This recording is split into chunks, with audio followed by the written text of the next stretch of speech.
rolling, the most important and fundamental move you will learn in your parkour and free running journey.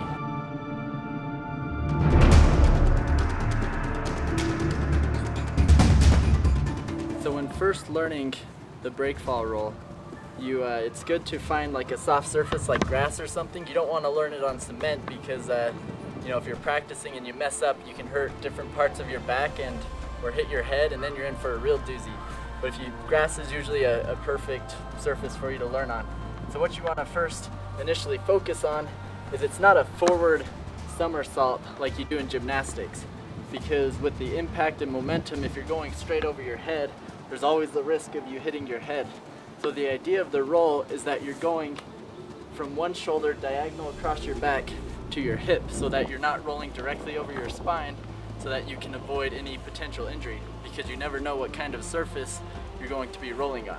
What you're going to do is you're going to find the side you feel comfortable rolling over, and you're going to focus on keeping your head to the side and rolling over that side of your back, so it comes up like that.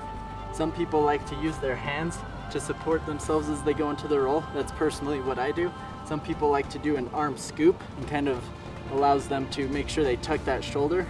And so whatever your method, you just want to make sure you practice it slowly so you can get the feel for it, and make sure you practice it regularly with your training. Cement is a good way to learn where you can improve your roll. So if you take it real slow as you do your roll, the same way, you'll feel any bones or protrusions in your back that will hurt or kind of feel uncomfortable if you know you're not doing it correctly.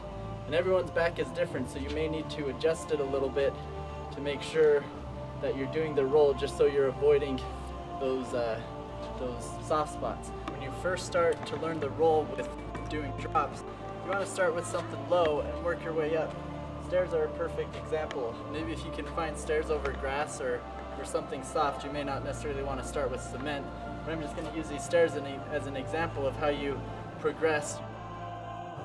So when you land and hit the ground, you don't want to bend your knees a lot. You don't want to come all the way down and then roll, but you want to be able to hit and your knees just slightly bent, and because of the way you land, you're able to fall into the roll, and your momentum will be dispersed through the momentum of the roll, as you see here.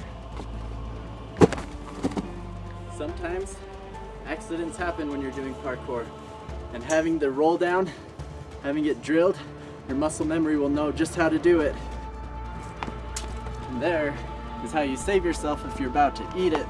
You can actually use the roll to prevent yourself from getting injuries that you would sustain otherwise unless you knew how to roll correctly. So you have your basic rolls, but then you also have dive rolling, which is where you actually leap over the obstacle. So you're going a lot higher and ending up into the roll where you're using your arms and the way you tuck into it to disperse your momentum. So this can be more difficult because you're not using your legs to help transfer the impact into the roll, but you're actually using your arms and the roll directly as the impact to disperse it. So normally you don't do dive rolls off really high things, but you do it to get yourself over things that might be hard to jump over using your hands if it's, say, barbed wire or various other different obstacles. And then you can start using lower obstacles to help in your technique and to see what you're capable of. So here's a low chain link fence that I'm going to use to aid me in how I'm clearing the obstacle.